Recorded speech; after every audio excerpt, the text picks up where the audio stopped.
Ang intense ng mga kaganapan ngayon sa abot kamay na pangarap sapagkat manginginig sa galit si Doc Robert sa mga malalaman niya tungkol sa totoong pagkatao ni Eric.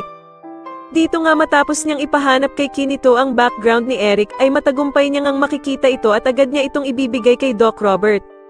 Samantala ay mapag-iisipan nga ni Doc Carlos na magpagawa ng isang case kay Annalyn upang subukin ang kakayahan nito kung karapat-dapat siyang makasama sa Japan. At dito nga ay biglang dadating ang isang celebrity na walang iba kundi si Madam Pokwang at siya nga daw ang special case na ipapagawa ni Doc Carlos sa kanya. Pero walang kakaba-kaba at agad niyang tatanggapin ni Annalyn ang challenge na ito para sa kanya ni Doc Carlos. Sa kabilang banda naman ay tuluyan nang lalabas ang totoong pakay ng mag-amang Eric at Justin kung bakit nila tinanggap ang alok ni Giselle na magtrabaho sila sa Apex.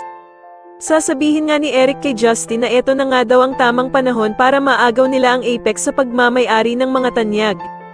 Sasagutin naman siya ni Justin na patuloy pa din nga daw talagang gumagawa ng mali at masamang desisyon ang ina niyang si Giselle dahil nga daw sa pagpapapasok nito sa kanilang mag-ama.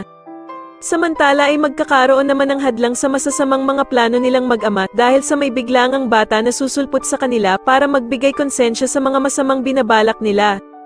Ang batang ito nga ay si Andoy na magpapabago at magpapalambot sa puso ni Justin at dito nga ay kaya niya nga ding mapalapit si Justin sa ina nitong sa Giselle sa pamamagitan lamang ng kanyang salita.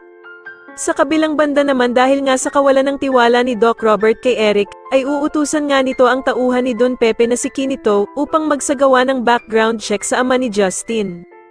At dito nga ay agad namang kikilos si Kinito upang alamin ang totoong pagkatao ni Eric. Sa tingin niyo magtagumpay kaya ang binabalak ng mag-amang Eric at Justin sa plano nilang pag-agaw ng Apex sa mga tanyag, mas lalo na nga talagang nagiging exciting ang mga susunod na kaganapan kaya naman ay mas lalo pa nating abangan ang mas lalong gumigandang abot kamay na pangarap. Maraming salamat po sa inyong panonood at sana po ay mas-subscribe niyo ako. Maraming salamat po.